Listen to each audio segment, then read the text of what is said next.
Okay, so this is going to be a daily update for Bitcoin and Ethereum, some other altcoins for February 7th, 2020. Here we are with Bitcoin on the daily chart, and right now it's kind of struggling with this fib cluster area that we had lined out at, between 9750, 98, let's call it almost 9900. So this area right here is acting as resistance. You got a lot of congestion way back over here, no surprise. Probably a break of, let's call it 10,190 might do the trick. Until then, wouldn't be surprised to see Bitcoin probably drop down maybe back to 9,500, which is an old area of resistance as well. Let's see if it's new support.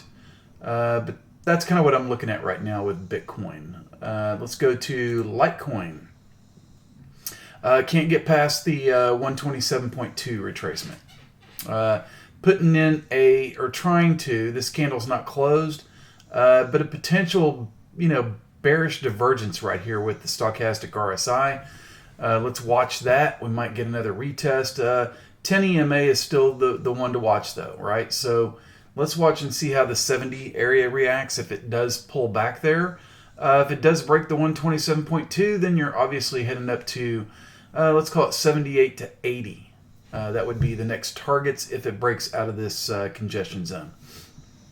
Let's go over to Ethereum. And actually a perfect hit right on the 261.8 retracement.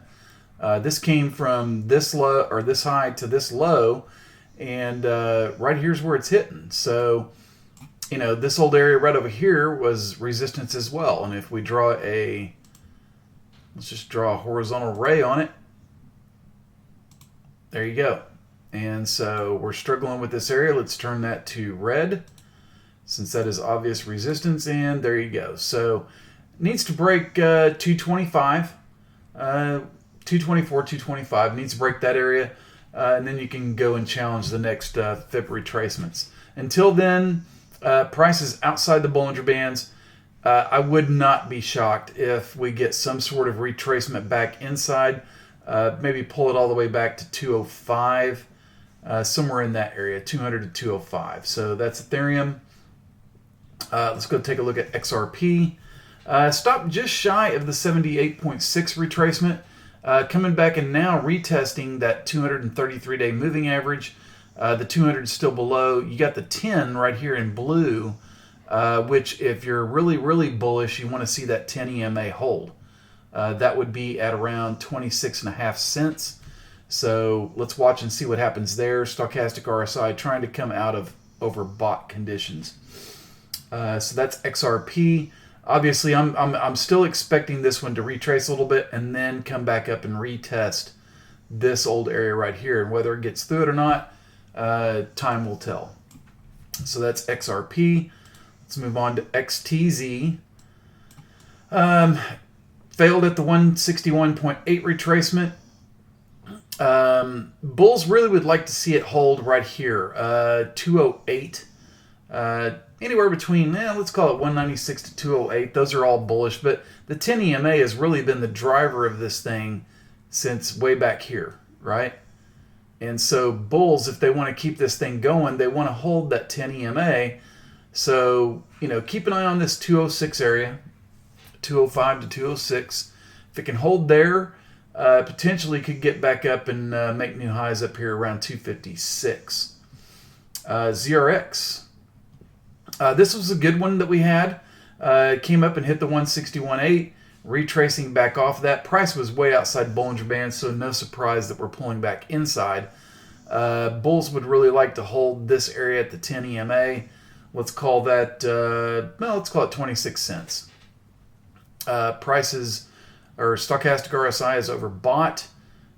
So not surprising to see a pullback, but you want to see it make, hold this area right in here. Let's call it 25.5 to 26.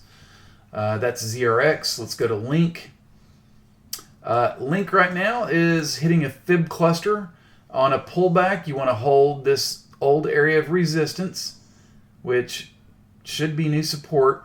If that fails, however, you could come all the way down to the 161, or I'm sorry, the 61.8 retracement. That's at 295. If this area of support holds, 10 EMA is still way away from price, so a pullback to it would not be shocking. It's going to be the reaction off of it. So watch that 10 EMA real close. So anyway, one more. Let's do one more. Excuse me, ICX.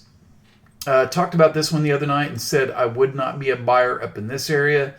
Let it pull back in a few days, and then let's see what happens here at the 10 EMA, which is also a 50% retracement of that entire move.